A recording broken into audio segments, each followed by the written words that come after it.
Hello दोस्तों, ब्रेडियन bright class में आपका स्वागत है। आज क्लास 12 का विज्ञान भौतिक विज्ञान का फर्स्ट चैप्टर का तीसरा पार्ट आज हम बताने चल रहा है स्थिर विद्युत बल तथा गुरुत्वाकर्षण बल में तुलना।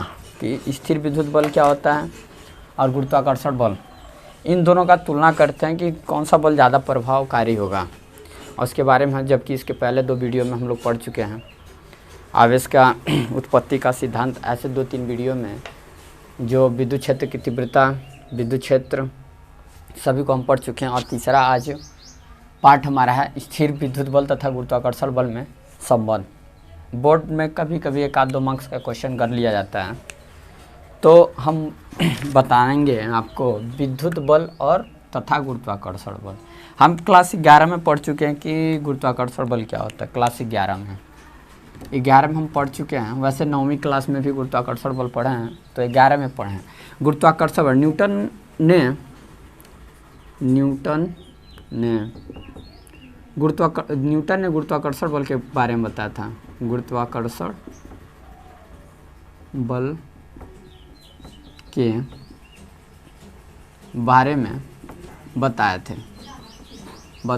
क्या बताए थे? देखिए, मान लेते हैं कि एक हमारा एक पिंड है जिसे हम m1 कर देते हैं, और यह एक हमारा दूसरा पिंड है, क्या है? m2 है।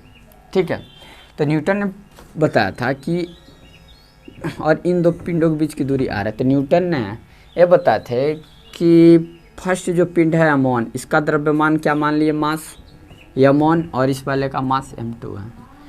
तो इन दोनों के बीच में 2 बल कार्य करेंगे। पहला बल जो होगा या तो आकर्षण बल होगा, और दूसरा जो बल होगा या तो हो सकता है प्रतिकर्षण बल हो। कौन से 2 बल कार्य करेंगे? या तो आकर्षण बल करेंगे या फिर प्रतिकर्षण करेंगे। यही 2 बल कार्य करेंगे। तो न्यूटन ने कहा कि किन्हीं 2 पिंडों के बीच लगने वाला बल, यानी कि इन 2 पिंडों के द्रव्यमान के गुणनफल के अनुक्रमानुपाती होगा, यानी कि m1 m2। ठीक है, और इन 2 पिंडों के द्रव्यमान के बीच की दूरी के वर्ग के क्या होगा? व्युत्क्रमानुपाती होगा। और इन दोनों को हमने जोड़ देते हैं। समीकरण 1 और इक्वेशन फर्स्ट और इक्वेशन सेकेंड जब लेंगे तो कुछ इस प्रकार लिखेंगे, F प्रोपोर्शनल m1 m2 अपन r²। और जब प्रोपोर्शनल हटता है तो नियतांक लेते हैं, क्या? जैसे जी से, क्योंकि ग्रेविटी होता है, यानी कि जी m1 m2 अपन r²। और जी का जो वैल्यू होता है वो 6.67 × 10⁻11। ठीक है, इस वैल्यू को अगर हम रख दें तो कुछ इस प्रकार से होगा। ठीक है, तो गुरुत्वाकर्षण बल के बारे में हमको क्या पता चल गया? इतना। ठीक है, सॉरी थोड़ा सा कट रहा है, नीचे का जो भाग है इसको हम साइड में लिख देते हैं यहाँ पे। ठीक है, F 6.67 × 10⁻11 m1 m2 अपन r²। ठीक है, r²। ठीक है, तो न्यूटन ने गुरुत्वाकर्षण बल के बारे में क्या बताया था कि किन्हीं 2 पिंडों के बीच लगने वाली आकर्षण या प्रतिकर्षण बल उन पिंडों के द्रव्यमान के गुणनफल के अनुक्रमानुपाती होगी। फर्स्ट इक्वेशन दे देंगे, पहला स्टेटमेंट था। दूसरा स्टेटमेंट क्या दिया था उन्होंने कि उनकी बीच की दूरी के वर्ग, किसके बीच की दूरी? यानी कि पिंडों के बीच की दूरी के वर्ग के क्या होगा? व्युत्क्रमानुपाती होगा। ठीक है, फर्स्ट और सेकंड इक्वेशन को लेके कुछ इस प्रकार लिखेंगे, जो फर्स्ट ईयर में हमने पढ़ लिया, क्लास 11 में, 9th में भी था, 9th में भी है। तो हम पढ़ेंगे कि स्थिर विद्युत बल, गुरुत्वाकर्षण बल तो हमको आप बता ही दिए कि गुरुत्वाकर्षण बल क्या है, लेकिन हम स्थिर विद्युत बल के बारे में बताएंगे कि स्थिर विद्युत बल क्या होगा। ठीक है, तो इसको हम इरेज करते हैं। ठीक है, इसको हम इरेज कर देते हैं, क्योंकि बस समझाने के लिए हमने बताया आपको कि गुरुत्वाकर्षण बल क्या है, और आशा करते हैं कि आपने समझ भी लिया होगा। ठीक है, तो विद्युत बल तथा गुरुत्वाकर्षण बल की तुलना, मान लेते हैं कि एक हमारे पास क्या है, कोई एक पदार्थ है। ठीक है, कोई पदार्थ है। ठीक है, यह इसकी क्या है, इस पदार्थ की नाभि है या एटम भी मान सकते हैं। और इस पे इलेक्ट्रॉन क्या करता है, बाह्य कक्षा में चक्कर लगाता है। ठीक है, ये पूरी की पूरी क्या होगा, धनात्मक होगा पूरा का पूरा, क्योंकि नाभि क्या होता है, न्यूट्रॉन प्रोटॉन। न्यूट्रॉन तो एक न्यूट्रॉन होता है, प्रोटॉन, प्रोटॉन जो होता है क्या होता है, धन आवेश होता है, धन आवेश होता है। और जबकि न्यूट्रॉन क्या होता है, उदासीन होता है। और इलेक्ट्रॉन जो होता है वो ऋणात्मक होता है, यानी कि इलेक्ट्रॉन क्या होगा, ऋणात्मक होगा, ऋणात्मक होता है। और न्यूट्रॉन होता है जो हमारा उदासीन होता है। और प्रोटॉन जो होता है क्या होता है, हमारा धनावेश होता है। ठीक है, तो यहाँ पे एक आवेश मान लेते हैं P है। ठीक है, और इलेक्ट्रॉन पे माइनस चार्ज दे देते हैं। ठीक है, तो हमने जाना है कि कूलाम के नियम में हम पढ़े हैं कि एक आवेश और दूसरा आवेश, कूलाम के नियम में तो यही बताया, आवेशों के मध्य लगने वाली बल ही क्या कहलाती है, वैद्युत बल कहलाती है। और इनके द्रव्यमान के बीच में जो बल लगेगी वो कौन सी बल कहलाएगी, गुरुत्वाकर्षण बल। यानी कि आवेश के मध्य जो बल लगेगा उसे हम क्या कहेंगे, स्थिर विद्युत बल कहेंगे या वैद्युत बल कहेंगे। और इनके द्रव्यमानों के बीच में जो बल लगेगा उसको हम क्या कहेंगे, गुरुत्वाकर्षण बल कहेंगे। ठीक है, तो हम आशा करते हैं कि हम जान चुके होंगे कि इलेक्ट्रॉन ऋणात्मक होता है, न्यूट्रॉन उदासीन होता है, और प्रोटॉन क्या होता है, धनावेशित होता है। ठीक है, तो देखते हैं कुछ, देखिए। ठीक है, पूरी की पूरी क्या होता है, नाभि धनात्मक होता है, इलेक्ट्रॉन है। और इन दो आवेशों के, प्रोटॉन भी एक आवेश है और इलेक्ट्रॉन भी क्या एक आवेश है, तो इन दो आवेशों के बीच जो बल लगेगा वो कौन सा बल लगेगा, कौन सा बल लगेगा, Fe, से इलेक्ट्रिक, F से फोर्स। यानी कि इन दोनों आवेशों के मध्य जो बल लगेगा उसे क्या हम बोलेंगे, इलेक्ट्रिक फोर्स, यानी कि वैद्युत बल। ठीक, इस प्रोटॉन का कुछ ना कुछ द्रव्यमान होगा, इस इलेक्ट्रॉन का भी कुछ ना कुछ द्रव्यमान होगा, तो इनके बीच में भी क्या लगेगा, आकर्षण बल लगेगा। एक चीज हमने नहीं ठीक है, तो इन दो पिंडों के बीच में जो बल लगेगा कौन सा बल लगेगा, वैद्युत बल। एक दूसरे को आकर्षण करेगा, प्रतिकर्षण करेगा, जी आकर्षण के। क्यों, क्योंकि जो ये धनावेश होता है और दूसरा इलेक्ट्रॉन क्या है, ऋणावेश, इस वजह से दोनों क्या करेंगे, आकर्षण करेंगे। ठीक है, और इन दो आवेशों के मध्य जो बल लगेगा वो वैद्युत बल लगेगा। गुरुत्वाकर्षण बल में क्या होगा कि इनका भी जो द्रव्यमान होगा कुछ इसका भी द्रव्यमान, यानी कि इन दोनों द्रव्यमान के बीच में भी एक बल लगेगा, उस बल को क्या कहेंगे, Fg, यानी कि ग्रेविटेशनल फोर्स। ठीक है, तो हम जान चुके हैं कि वैद्युत बल कब लगेगा, गुरुत्वाकर्षण बल कब लगेगा, यानी कि द्रव्यमान होगा तो उनके बीच में जो बल लगेगा गुरुत्वाकर्षण बल लगेगा, और आवेश होगा तो उनके बीच में जो बल लगेगा उस क्या कहेंगे, वैद्युत बल कहेंगे। ठीक है, तो हम पहला करते हैं कि आवेशों के मध्य, आवेशों के बीच लगने वाली कौन सी बल लग रही है, आकर्षण बल, आकर्षण बल। ठीक है, कौन सी बल लग रही है, आकर्षण बल। और तो यहाँ पे कूलाम के नियम से जो फार्मूला लिखेंगे वो हम क्या लिखेंगे, एक तो आवेशों के बीच लगने वाली जो आकर्षण बल कूलाम के नियम से हम लिखते हैं क्या, देखिए कूलाम के नियम हम क्या पढ़े हैं कि इन दो आवेशों के बीच की आवेश के बीच में इनकी गुणनफल के क्या होगा, अनुक्रमानुपाती होगा। यानी कि Fe बराबर 1/4 पाई ऑफ साइन 0। ठीक है, Qp आवेश ऑफ प्रोटॉन, Qe आवेश ऑफ इलेक्ट्रॉन, बीच की दूरी r स्क्वायर। Equation first. ठीक है, इक्वेशन क्या होगा, फर्स्ट हो जाएगा। अगर इसका आंकिक वैल्यू रखना चाहें तो रख सकते हैं Fe। ठीक है,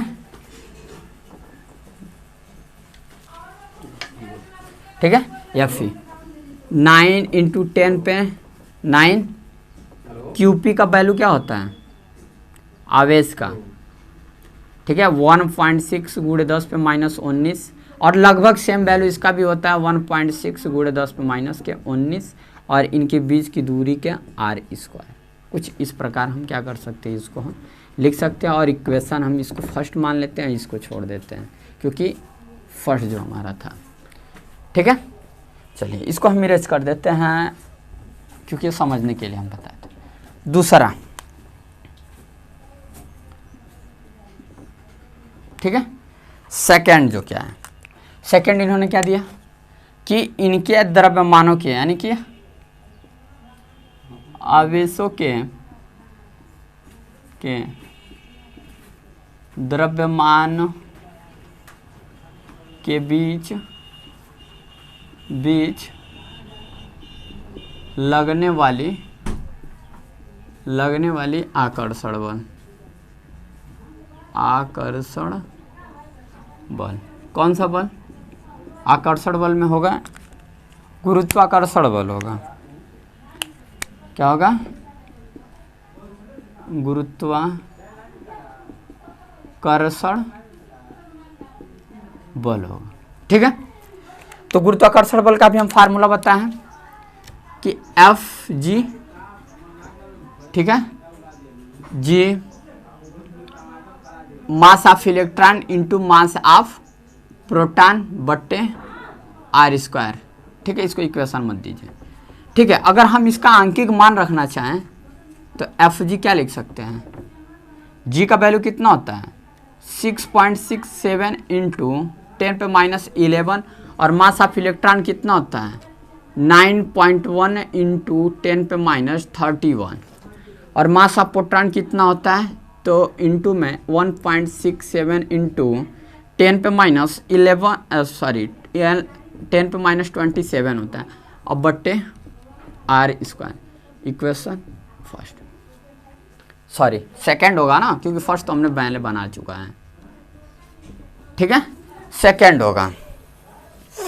अब हम क्या करते हैं, इक्वेशन फर्स्ट में सेकंड से क्या करते हैं डिवाइड दे देते हैं, यानी कि ऐसे लिख देते हैं F E upon F G, divide अगर दे दें फर्स्ट में सेकंड में, तो यहाँ पे देख रहे हैं कि इसके डिनोमिनेटर में भी क्या है आर स्क्वायर, और इसके डिनोमिनेटर में भी क्या है आर स्क्वायर है, तो आपस में दोनों कैंसिल हो जाएंगे। तो हमारा ये क्या होगा, न्यूमिनेटर में होगा पूरी की पूरी डिनोमिनेटर में, तो इसका आंकिक वैल्यू आप याद रखिएगा कि 2.27 इंटू 10 पे माइनस 10 पर 31 होता है, इतना होता है। इसका आंकिक वैल्यू आप याद रखिएगा क्योंकि कैलकुलेशन बहुत लंबी होगी, जिस वजह से इसका मान आप याद कर लिए, यानी कि इसको अब लिख सकते हैं कि एफ ई 2.27 10 पे 39, और यह डिनोमिनेटर में है तो इधर जाएगा तो फिर कहाँ हो जाएगा न्यूमिनेटर में, ठीक है। और इसको अगर इसको नेग्जिबल मान लिया जाए तो इसका जो आंकिक वैल्यू होती है इसको आप याद करना कि एफ जी इंटू 10 पे माइनस 30 होती है, यही तुलना होता है, स्थिर विद्युत बल तथा गुरुत्वाकर्षण बल की तुलना है, ठीक है। क्या है देखिए, इसके और इसके द्रव्यमानों के बीच में जो बल लग रहा है कौन सा लग रहा है गुरुत्वाकर्षण बल, और इन आवेशों के बीच में जो बल लग रहा है कौन सा लग रहा है वैद्युत बल, यानी कि गुरुत्वाकर्षण बल, ठीक है, कम होगा और वैद्युत बल अधिक होगा। तो आवेशों के मध्य लगने वाली स्थिर विद्युत बल गुरुत्वाकर्षण बल के 10 पे घात 39 गुना अधिक होगा, यानी कि वैद्युत बल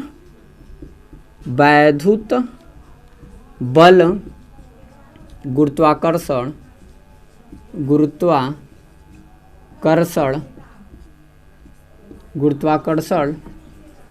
बल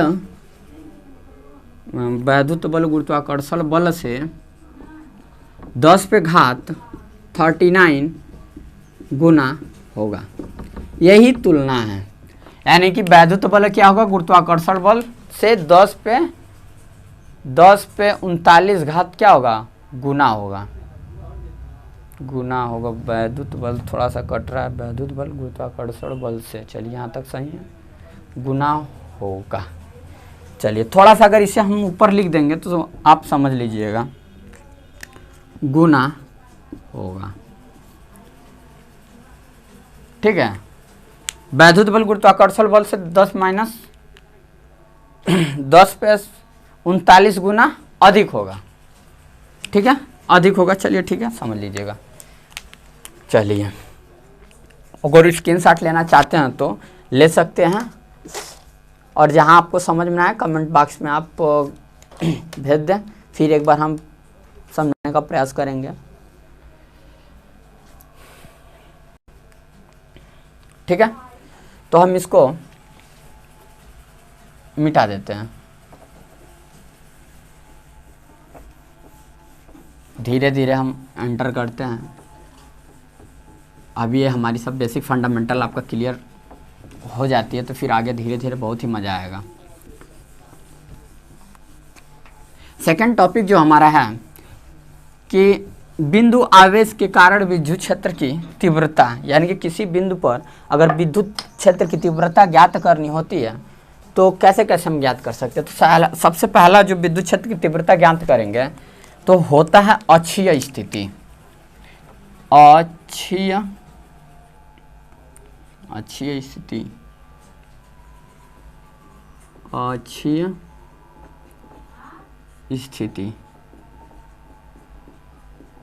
स्थिति, इसको इंग्लिश में बोलते हैं एक्सियल पोजीशन, एक्सियल पोजीशन, ठीक है। तो अक्षीय स्थिति, ठीक है, इंग्लिश में क्या बोलेंगे, एक्सियल पोजीशन बोलते हैं। तो अक्षीय स्थिति क्या होता है, मतलब क्वेश्चन ऐसे करेगा ना कि बिंदु आवेश कारण विद्युत क्षेत्र की तीव्रता ज्ञात कीजिए अक्षीय स्थिति में, अक्षीय स्थिति में विद्युत क्षेत्र की तीव्रता ज्ञात करिए, इस पर एक आध न्यूमेरिकल दे देगा, ठीक है। तो पहले हम आपको डेरिवेशन कराते हैं, फिर उसके बाद न्यूमेरिकल भी बताएंगे। पहले हम डेरिवेशन पूरा का पूरा कंप्लीट कराते हैं, ठीक है। देखिए हमारे पास एक मान लेते हैं, यहाँ पे हमारा धन आवेश है, ठीक है, और ए पे रखा गया है। दूसरा जो धन आवेश है वह इस पॉइंट बी पे रखा गया, ठीक है। इनकी, लेकिन इसको बताने से पहले एक चीज़ हम और आपको बता देते हैं, ठीक है। वैद्युत द्विध्रुव आघूर्ण, ठीक है, वैद्युत द्विध्रुव है ना, वैद्युत द्विध्रुव आघूर्ण, आघूर्ण इससे इंग्लिश में बोलते हैं electric dipole, electric dipole, electric dipole moment force या फोर्स, हाँ, मोमेंट फोर्स ऑफ मोमेंट। जैसे एक धन आवेश और यहाँ पे ऋण आवेश, इनके बीच की दूरी जो ले लेते हैं 2l। देखिए परिमाण में तो दोनों आवेश बराबर है, परिमाण में तो ये भी Q है और ये भी Q है, लेकिन नेचर में दोनों भिन्न भिन्न है। भिन्न किस लिए है, क्योंकि इसके आगे जो चार्ज धनात्मक है और इसके आगे जो है वो ऋणात्मक है। परिमाण में तो दोनों बराबर हैं, लेकिन नेचर दोनों का क्या है, भिन्न भिन्न है। एक प्लस है, दूसरा वाला क्या है, माइनस है। और इसके बीच की जो लंबाई है क्या है, 2l, और इस लंबाई को बोलते हैं प्रभावकारी, प्रभावकारी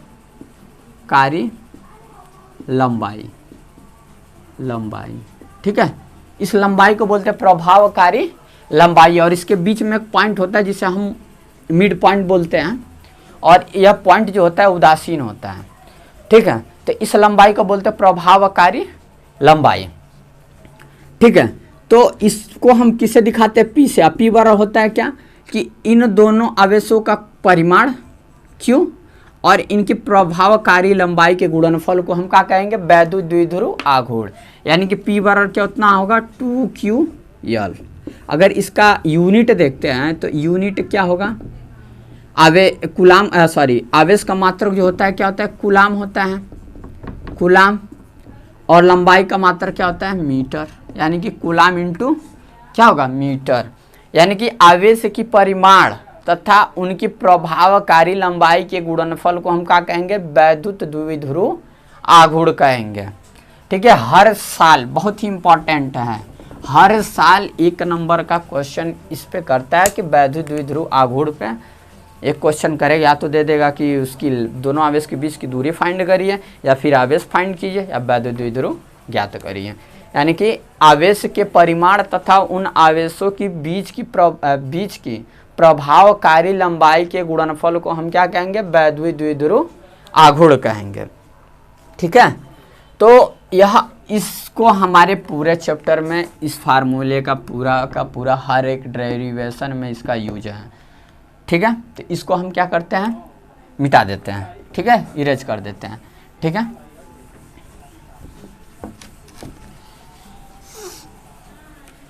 चलिए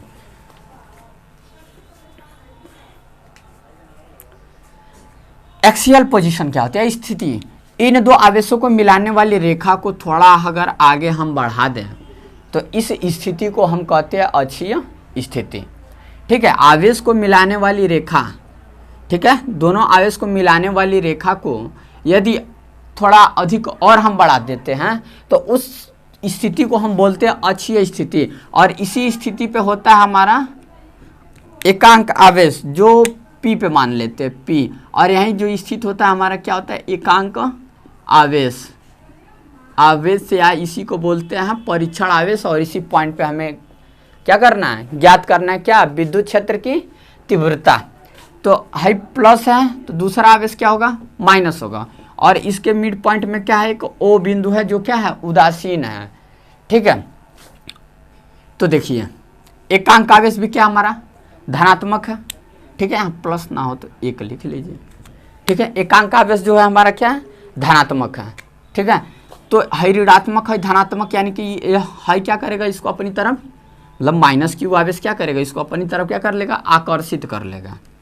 ठीक है, यहाँ पे जो बल लगेगा क्या लगेगा F माइनस क्यू।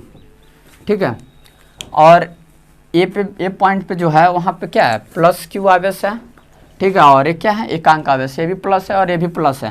तो इनके बीच की मतलब ये आपस में क्या करेंगे एक दूसरे को प्रतिकर्षित कर देंगे। क्यों करेंगे, क्योंकि वो दोनों क्या है धनात्मक है। धनात्मक की वजह से क्या करेंगे ए वाला इस एकांक आवेश को प्रतिकर्षित कर देगा, यानी कि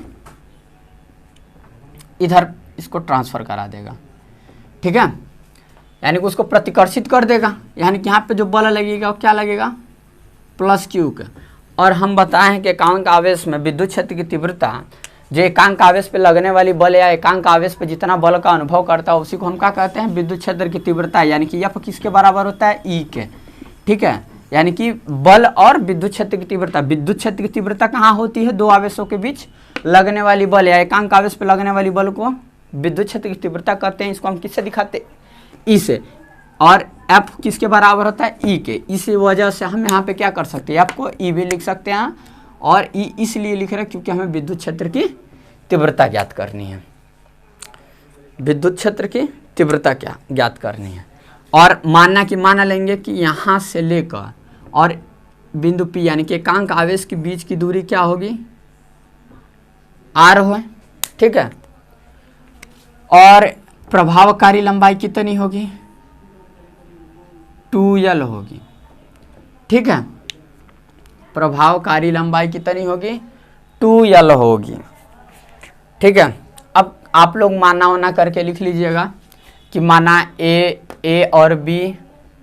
ठीक है, ए और बी, ए बिंदु ए पर प्लस क्यू आवेश है, बी पर माइनस क्यू आवेश है, इन दोनों का मिड पॉइंट ओ है। ए और बी की प्रभावकारी लंबाई 2L है। ठीक है, अक्षीय स्थिति बिंदु पी पर एकांक आवेश रखी गई है, बिंदु ओ से पी तक के बीच की दूरी आर है। ठीक है, आर है। ठीक है, इतना माना कि करके आप लोग लिख लेंगे। ठीक है, कोशिश करेंगे तो फिर आराम से लिख लेंगे, कोई दिक्कत नहीं। आप फिगर सबसे मेन होता है, अगर आप फिगर समझ लेंगे, फिगर यदि समझ लेते हैं तो फिर डेरिवेशन करना बहुत ही कठिन है, बहुत ही आसान है। तो सबसे पहले हम क्या करते हैं कि इनकी बीच की दूरी को फाइंड कर लेते हैं कि इनके बीच की दूरी क्या होता है। थोड़ा सा हम इसको ई माइनस क्यू इधर ना लिख के हम ऊपर लिख लेते हैं, ठीक है, कोई दिक्कत नहीं, कोई परेशानी नहीं। चलिए पहले बिंदु बी पर विद्युत क्षेत्र की तीव्रता ज्ञात करते हैं, ठीक है, यानी कि पी को कहाँ से लाना है, बिंदु पी को बी पर लाने में विद्युत क्षेत्र की तीव्रता कूलाम के नियम से लिखेंगे तो ई माइनस क्यू बराबर क्या लिखेंगे 1/4 पाई ऑफ साइन 0, ठीक है, क्या दोनों आवेश का परिमाण यानी कि क्यू नेच और अपन आर स्क्वायर में क्या होती है इनकी बीच की दूरी यानी कि ए पी या P B, sorry P B लिखिए या पी बी लिखिए या बी पी लिखिए का होल स्क्वायर, और पी बी क्या होगा एक सदिश है क्योंकि दिशा के साथ साथ इन दोनों में क्या है परिमाण भी है। अब इसका मान लिख लेते हैं, देखिए ओ से पी तक की दूरी क्या है आर है, और इस ए और बी की प्रभावकारी लंबाई 2l है, यानी कि इसकी भी लंबाई यल होगी तभी तो मिल गया 2l होगा, यानी कि यहाँ से यहाँ तक की दूरी r है और हाई ओ से बी तक की दूरी l है, यानी कि बड़ा में से छोटे वाले को हटा दें यानी कि r माइनस यल कर दें तो इनकी बीच की दूरी हमें मिल जाएगी। तो e माइनस क्यू बराबर 1/4 pi epsilon 0 q r minus l का होल स्क्वायर, ठीक है, इक्वेशन नंबर फर्स्ट, यानी कि P को B तक लाने में विद्युत क्षेत्र की तीव्रता इतना होगी, ठीक है। अब देखिए एकांक आवेश को कहाँ पे लाएंगे A पर, यानी कि यहाँ पे जब विद्युत क्षेत्र की तीव्रता होगी क्या E प्लस क्यू, ठीक है, तो 1/4 पाई ऑफ साइन 0, इन दोनों आवेशों का क्या लेंगे परिमाण और इनके बीच की दूरी क्या होगी AP, यानी कि AP का स्क्वायर, और इसकी भी दिशा क्या है सदिश है, ठीक है। अब इसका अगर मान रख दें तो E plus Q 1/4 pi epsilon 0 Q, अब देखिए यहाँ तक कितना है R है, और हाई अगर जुट जाएगा तो क्या होगा R प्लस यल होगा, यानी कि R प्लस यल का whole square, equation number 2, R plus L equation number 2, sorry दिखाई नहीं दे रहा, यहाँ पे लिख देते हैं इसको, E प्लस क्यू, ठीक है, 1/4 पाई ऑफ साइन 0 क्यू, और इनके बीच की दूरी क्या ज्ञात किया R प्लस यल, क्यों, क्योंकि यह जो दूरी है R है पूरा और यह दूरी यल है, यानी कि इन दोनों को जोड़ दे तो R plus L, equation number 2। अब निकालते हैं क्या, देखिए एक क्या किया है आकर्षित और दूसरा वाला क्या कर दिया प्रतिकर्षित। अगर परिणामी तीव्रता यदि ज्ञात करते हैं, यानी कि परिणामी तीव्रता, तो इन दोनों को हम क्या कर देंगे घटा देंगे, यानी कि E minus Q minus E plus Q घटा देंगे। क्यों घटाएंगे देख लीजिए, परिणामी तीव्रता में एक आवेश क्या किया है आकर्षित किया है और दूसरा वाला क्या कर दिया प्रतिकर्षित कर दिया है, ठीक है। घटाए इसलिए कि इसका न्यूमरेटर R माइनस एल है और इसका न्यूमरेटर R प्लस एल है, यानी कि इसके न्यूमरेटर में घटा है, सॉरी इसके डिनोमिनेटर में घटा है और इसके भी डिनोमिनेटर में जुड़ा है। तो जो भिन्न बड़ा होता है, जो भिन्न छोटा होता है वो क्या होता है बड़ा होता है, और जो भिन्न बड़ा होता है वो है छोटा होता है। इस वजह से अगर इसमें घटा है तो ये क्या होगा बड़ा होगा, और जो जुटा होगा वो छोटा होगा। इस वजह से माइनस वाले को हम प्लस वाले से घटा देते हैं, ठीक है। तो कुछ देखिए 1 + 4 pi epsilon 0, 1 + 4 pi epsilon 0 और Q 1/4 pi epsilon 0 Q, दोनों में क्या है सेम है, इसलिए हम इन दोनों को क्या कर लेते हैं कॉमन ले लेते हैं। तो क्यू 4 पाई ऑफ साइन 0 बचा क्या 1 अपॉन आर माइनस एल का whole square minus 1 plus L का होल स्क्वायर इतना हुआ। इसको और सॉल्व करें तो 4 पाई ऑफ साइन 0 कुछ इस प्रकार होगा, आई हो जाएगा आर माइनस एल का आर प्लस एल का, अगर इन दोनों का अगर एलसीएम लें तो आर माइनस एल का होल स्क्वायर पर होल स्क्वायर ऐसा होगा, यानी कि इधर से इधर ये कट जाएगा तो क्या बचेगा आर प्लस एल का होल स्क्वायर बचेगा, इधर आर माइनस एल का होल स्क्वायर बच जाएगा। ठीक है, इतना होगा। फिर थोड़ा और इसको हम अधिक बढ़ा लें तो q upon 4 pi epsilon 0 है होगा R square L square plus 2 R L है होगा minus R square minus L square है होगा plus 2 R L R square minus L square का होल स्क्वायर, आर स्क्वायर से आर स्क्वायर ख़त्म, L square से एल स्क्वायर ख़त्म हो जाएगा, एल स्क्वायर से एल स्क्वायर ख़त्म हो जाएगा। इसको अगर स्क्रीनशॉट लेना चाहते हैं तो ले सकते हैं। ठीक है, इसको हम इरेज कर रहे हैं।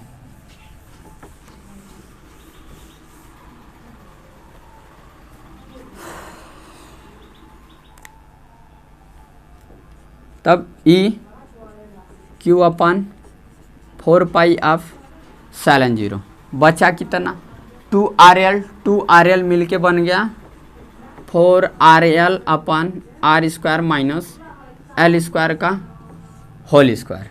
ठीक है, इसको हम 2 इंटू 2 कर सकते हैं और ई को क्यू को उधर ट्रांसफ़र कर देते हैं, तो ऐसे लिख सकते हैं। इसको हम लिख सकते हैं 2 इंटू 2 क्यू एल और आर को साइड में लिख लेते हैं अपन आर स्क्वायर एल स्क्वायर का होल स्क्वायर। चूँकि हम जानते हैं कि P बराबर क्या होता है 2QL होता है, तो इसको हम ऊपर रख देते हैं, तो 1/4 पाई ऑफ साइन 0 इसके जगह पे पूरा का पूरा क्या हो जाएगा 2P into R upon R square minus L square का होल स्क्वायर। ठीक है, इसको भी हम इरेज कर देते हैं। डेरिवेशन थोड़ा लंबा है, लेकिन अगर आप सिस्टम से चलेंगे तो बहुत ही आसान है, क्योंकि बहुत ही आसान से बताया जा रहा है। अब चूंकि मान लेते हैं कि प्रभावकारी लंबाई क्या हो r से बहुत छोटा हो, तो इस स्थिति में 2L क्या होगा नागण्य हो जाएगा, नागण्य होगा। तब एल स्क्वायर का जो मान होगा वो बिल्कुल ख़त्म हो जाएगा, यानी कि उसको नागण्य मान लेते हैं। तो 1/4 पाई ऑफ साइन 0 2P और है तो ख़त्म 0, यानी कि 2 और 2 मिलके क्या होगा 4 और 1 से 1 कैंसिल हो जाएगा, यानी कि ई बराबर होगा 1/4 पाई ऑफ साइन 0 2P अपन r³। यही है अक्षीय स्थिति में विद्युत क्षेत्र की तीव्रता। ठीक है, अक्षीय स्थिति में विद्युत क्षेत्र की तीव्रता क्या है 1/4 पाई ऑफ साइन 0 2P अपन r³। लाइक करें, सब्सक्राइब करें और मिलते हैं अगले वीडियो में। निरक्षीय स्थिति में विद्युत क्षेत्र की तीव्रता और बल आघूर्ण पे किया गया कार्य। बाय।